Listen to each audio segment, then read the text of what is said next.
Cybersecurity isn't a technology issue. It's a leadership issue.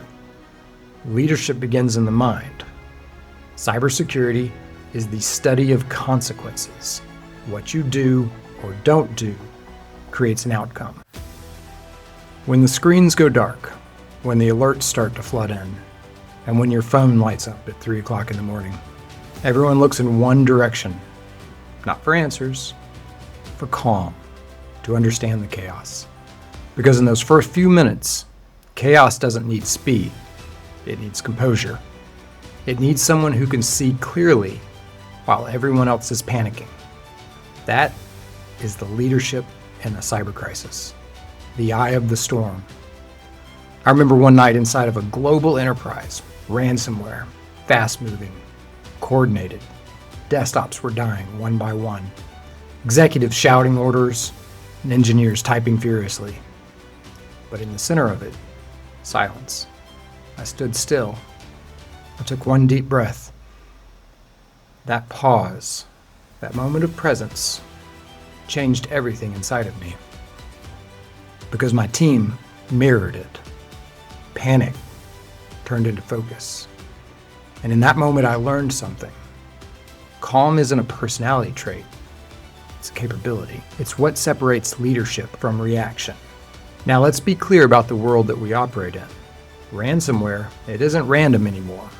It's a business. It's organized, it's scalable, it's ruthless. 75% of all system intrusion breaches today are at some point involve ransomware. Most attackers live inside your environment for days, sometimes even weeks or months, before you even know that they're there. So when crisis hits, it's not a surprise storm. You're already in the middle of the sea. And in that sea, your nervous system becomes company policy. If you're anxious, they'll rush. If you're angry, they'll hide. But if you're calm, they'll breathe. They'll think, and they'll follow. Zen has 3 lessons that have changed how I lead through chaos. First, center yourself. In Zen practice, we return to the breath, the body, the ground beneath our feet. One breath resets your mind faster than 1,000 thoughts. Second, having a beginner's mind. Don't walk into any situation pretending you already know the outcome. Be curious, not certain. Certainty closes your perception, but curiosity keeps it open. And third, let go. Let go of the need to control every variable. You don't need to predict the storm. You need to steer through it. That's the art of non-attachment. Calm leaders are not indifferent. They're just not owned by the outcome. Step 1, arrive and then bind the problem. When ransomware strikes, take one deep breath. Define 2 horizons. First, the next hour. Second, the next 24 hours. In the first hour, your mission is simple. Stop bleeding. Confirm the scope. Preserve evidence. Protect the people and processes that keep business alive. Then, within 24 hours, you're stabilizing things. You're not solving yet. You need clarity over speed. Speed will follow clarity.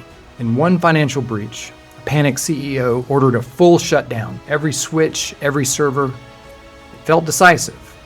But when he did that, it wiped logs, it broke backups, and it created 2 extra weeks of pain for my team. 2 hours later, when the room had calmed, we were able to scope correctly.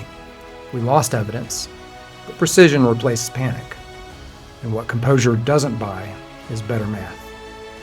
Step 2, decide once, communicate many. Chaos hates silence, but it also hates noise. You don't need 50 people talking. You need one solid rhythm. Set your cadence. 15-minute technical huddles. 60-minute executive updates. Log everything. Write it down. Your time, the owner, your rationale. Because weeks later, when lawyers and regulators are able to play armchair quarterback, those logs aren't just paperwork. They're memory. There, calm communicates clarity. Step 3, contain before you explain. The executives want answers. What happened? Who did it? How bad is it? But the truth is that you don't know yet. Act first, talk second. Secure identity, enforce MFA, revoke active sessions. Isolate precisely. Don't pull every plug. You'll destroy evidence. Protect the crown jewels: finances, safety, customer operations. Containment isn't glamour. It's creating guardrails. In one hospital case I worked, an IT director pulled every cable. It killed systems, operating room monitors, hours of chaos following. Single tech, calm enough to think, isolated the single infected subnet, and the hospital stayed open. Possibly lives were saved. Step 4, make 3 hard calls early on. Business continuity triage. What must stay online right now? Data exposure posture. If PII or PHI is involved, privacy and legal are now your core team, not later guests to the party. Ransomware stance. Decide based on policy, law, insurer, and ethics, not emotion. I once watched a company debate ransomware for 16 hours straight, and during that window, the attacker dumped the data online because they hadn't pre-decided. They hadn't worked through it. And indecision became the power in that breach. It's the difference between control and chaos. Step 5, lead the humans. When I step into a war room, I can feel it. I feel fear, blame, exhaustion. And that's where leaders build or break teams. Ban the blame. You can't start there. Celebrate small wins. Rotate your responders. They can't do good work if they've been awake for over 36 hours. They can do more damage than any malware. I tell my teams, I don't need martyrs. I don't need heroes. I need professionals. The mission is not to look heroic. No saviors. The mission is to restore business calmly, logically, and completely. Step 6, recover with discipline. Recovery is where arrogance hides. Crisis fades, confidence returns, corners get cut. Don't cut corners. Validate every restore. Harden your systems before reconnecting them. Stick to change control like it's oxygen. I once saw a company recover systems, pat themselves on the back. 12 hours later, same ransomware, re-encrypting everything, came back harder with a vengeance. They had restored infected images, and relapse hurts more than the first hit. Calm isn't relief. Calm is vigilance that endures. Step 7, close with truth and metrics. When it's over, don't settle for "we survived." Survival isn't success. Strength is success. Your after-action review should answer 5 questions. What failed? In plain language. How long did it take to contain and recover? What gaps did we close?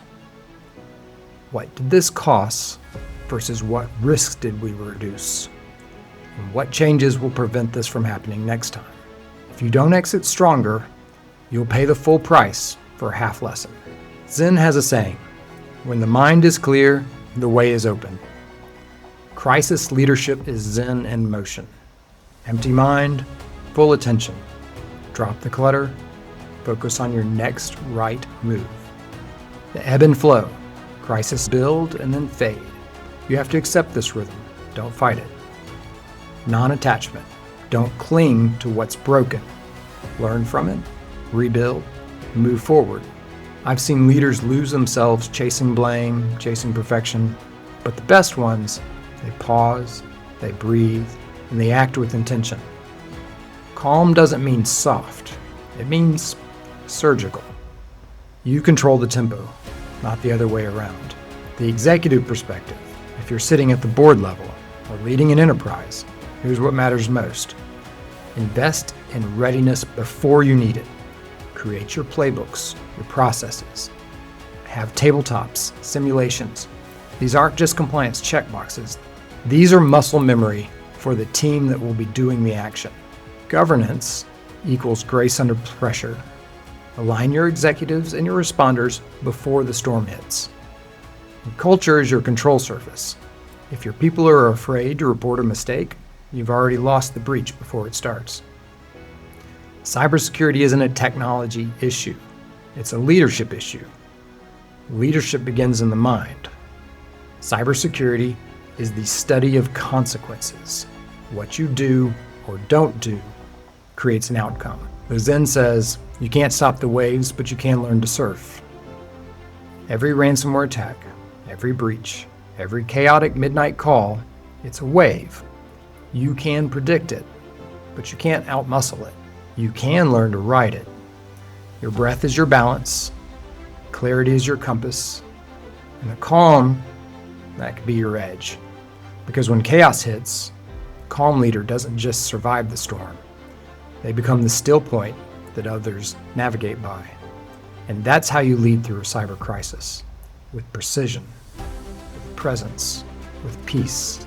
Calm isn't the absence of chaos, it's the mastery inside of it.